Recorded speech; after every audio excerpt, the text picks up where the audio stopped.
Hello lovely people, this is Archana here, your English language learning journeys companion.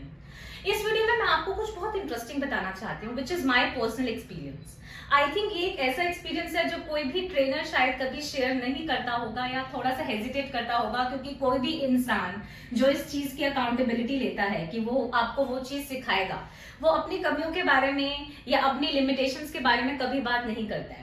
मैंने ये decide किया कि मैं इस बारे में आपसे बात करूं, क्योंकि मुझे पर्सनली स्ट्रांगली ये बहुत ज्यादा फील होता है कि with an experience of more than 10 years in the industry of corporate training and English language learning journeys, अगर मुझे ये प्रॉब्लम फेस करनी पड़ सकती है या मैंने की है ये प्रॉब्लम पास्ट में, तो मुझे ये एक्चुअली लगा थोड़ा सा कि जो लोग इंग्लिश लैंग्वेज को नहीं जानते हैं वो इस प्रॉब्लम को कितना रेगुलर बेसिस पे फेस कर रहे होंगे.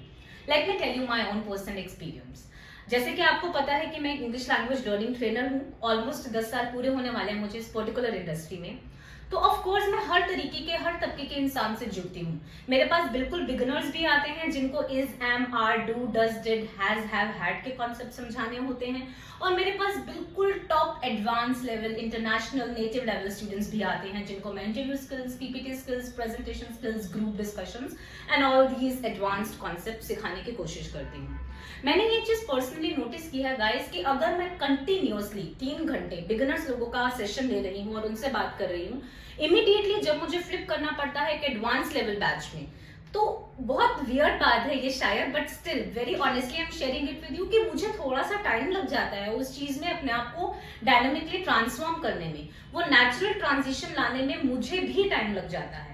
And when I am saying मुझे भी, I am highlighting this because I am speaking English. I am literally walking, talking, breathing English for so many years. But अगर मैं भी continuously mediocre या average English language learner से interact करती हूँ, तो एकदम से advanced level में जाने में मुझे भी time लगता है. Personally मैंने ये feel किया है as a trainer कि जब मैं literally continuously, if I am talking to people who are speaking impeccable English, who are speaking flawless English, I naturally speak better than the way I speak when I am interacting with beginners. जब मैं beginner से बात करती हूँ तो मेरा level उनके जैसा ही हो जाता है, अगर ये चीज मैं काफी लंबे टाइम तक करती हूँ. मुझे जब स्विच करना पड़ता है एडवांस लर्नर्स की तरफ, तो कहीं ना कहीं उनसे मैचअप करते करते मुझे टाइम लग जाता है. 2 or 3 minutes down the conversation, I am able to switch.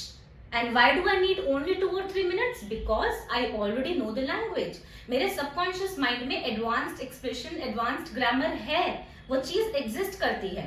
तो जैसे ही मुझे वो एनवायरमेंट मिल जाता है, एकदम से वो वाला साइकिल टाइप हो जाता है एकदम से, and immediately I am able to talk in fluent English in a very advanced way with the advanced learners.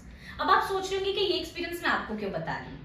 ये एक्सपीरियंस मैं आपके साथ इसीलिए साझा कर रही हूँ क्योंकि मुझे इस पर्टिकुलर ट्रांजिशन के दौरान ये एक ख्याल आया कि अगर मुझे ये प्रॉब्लम आ सकती है, तो आप वो सब लोग जिनके पास बिल्कुल भी एनवायरनमेंट नहीं है, या आप कहने को तो प्रैक्टिस कर रहे हैं बट आपके पास कोई भी ऐसा इंसान नहीं है, आपके आसपास कोई भी ऐसा इंसान नहीं है जो आपको करेक्ट कर सके या आपके लिए एक चैलेंज पोजिट कर सके, आपके साथ कॉम्पिटेंटली इंग्लिश में कम्युनिकेट कर सके, तो आप कहाँ ग्रो करेंगे.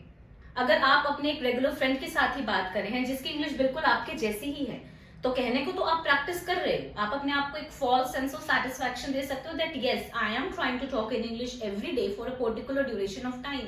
बट गाइज वो आपको फ्रूटफुली एक्सपैंड होने में हेल्प नहीं कर रहा है, क्योंकि एक इंसान गलत बोल रहा है, दूसरा गलत इंग्लिश में जवाब दे रहा है, तो दोनों साथ साथ चल रहे हैं. इसमें कहीं पे भी किसी का इंप्रूवमेंट नहीं हो रहा है. इसलिए ये बहुत ज्यादा जरूरी है कि आप अपनी लाइफ में एटलीस्ट किसी एक ऐसे इंसान से कनेक्टेड रहें जिसकी इंग्लिश आपसे एटलीस्ट 3 स्केल्स हायर है.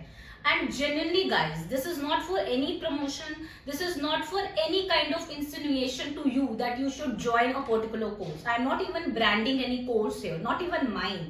But what I am trying to tell you is that you need to necessarily have at least one person in your life who is talking better English than you. Only then you shall be able to communicate in an advanced English.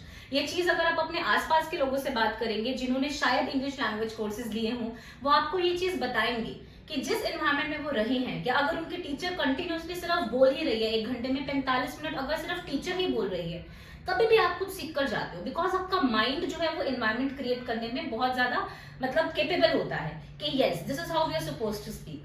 इसका एक normal सा example देती हूँ कि जब आप कभी दूसरे देश में जाते हैं या आपको कोई रिलेटिव या फ्रेंड कोई दूसरी कंट्री से आता है, तो आप देखते होंगे कि उनका एक्सेंट जो है वो बिल्कुल ही अलग लेवल का होता है.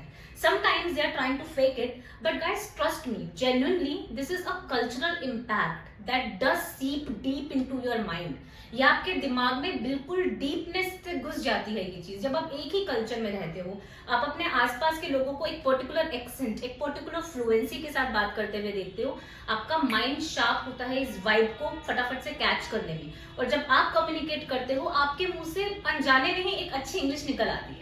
अगर आप 3 दिन तक लगातार सिर्फ इंग्लिश मूवीज देखे, हर दिन 4-4 घंटे इंग्लिश का कंटेंट कंज्यूम करें, आप देखेगा 5 दिन आप ऐसे ऐसे वर्ड्स और ऐसे ऐसे एक्सप्रेशंस यूज कर रहे हो जो शायद आपने पहले कभी ना किए हो, और आप उसमें कोई एक्टिवली बैठ के लर्न नहीं कर रहे हो. This is called passive learning. You adopt, you learn, you observe and then you kind of accumulate that. और हमारा माइंड उसको इमिटेट करता है, उसकी नकल उतारता है हमारे बिना किसी भी प्रयास किए हुए. तो इस पर्टिकुलर प्रॉब्लम को समझते हुए guys, I am coming with WhatsApp group very soon. इस व्हाट्सएप ग्रुप के थ्रू मेरा इंटेंशन सिर्फ इतना रहेगा जिसमें जिस भी इंसान को इंग्लिश की प्रैक्टिस करनी है, चाहे वो मैसेजेस के थ्रू हो या ऑडियो टेक्स्ट के थ्रू हो या sometimes we can have a conference call also, सिर्फ और सिर्फ एकदम शुद्ध pure interaction platform is what I am trying to come up with. इस पर्टिकुलर प्लेटफॉर्म के जरिए मैं आपके साथ ऑडियो नोट्स भी शेयर करूंगी, पीडीएफ भी शेयर करूंगी, वर्कशीट्स भी शेयर करूंगी और कुछ वीडियोस जो शायद मेरी खुद की ना हो बट दूसरे सोर्सेज की हो जो आपके लिए एज अ लर्नर यूजफुल हो सकती हैं. इन सभी चीजों को एक पर्टिकुलर प्लेटफॉर्म पे शेयर करने की कोशिश करूंगी. आने वाले दिनों में मेरा प्रयास ये भी रहेगा कि हम ट्विटर या टेलीग्राम के थ्रू भी जुड़े, बट वो थोड़ी दूर की बात है. बट फिलहाल के लिए WhatsApp group is something I will come up with very soon, maybe within a matter of 1-2 months, as I have to do some kind of basic ground research. But guys, trust me, if you become a part of that group or any group for that matter, as I said, I don't want to promote something necessarily. मैं अपने group के बारे में इसलिए बात कर सकती हूँ क्योंकि मेरे दिमाग में मेरा एजेंडा बिल्कुल क्लियर है कि प्रॉब्लम क्या है और उसका पॉसिबल सोल्यूशन क्या है और उसके पॉसिबल रिजल्ट्स क्या आ सकते हैं. अगर आपको लगता है कि कोई और इंसान आपकी ज्यादा इस चीज में हेल्प कर सके, please feel free to reach out to them, but definitely reach out to somebody, because I'm sure you would agree, आज नहीं तो कल इंग्लिश तो ऐसी है कि love it or hate it, but you can't ignore it. I hope you got my message, guys. Please continue learning and loving English. Thank you and do take care of yourself. Bye bye.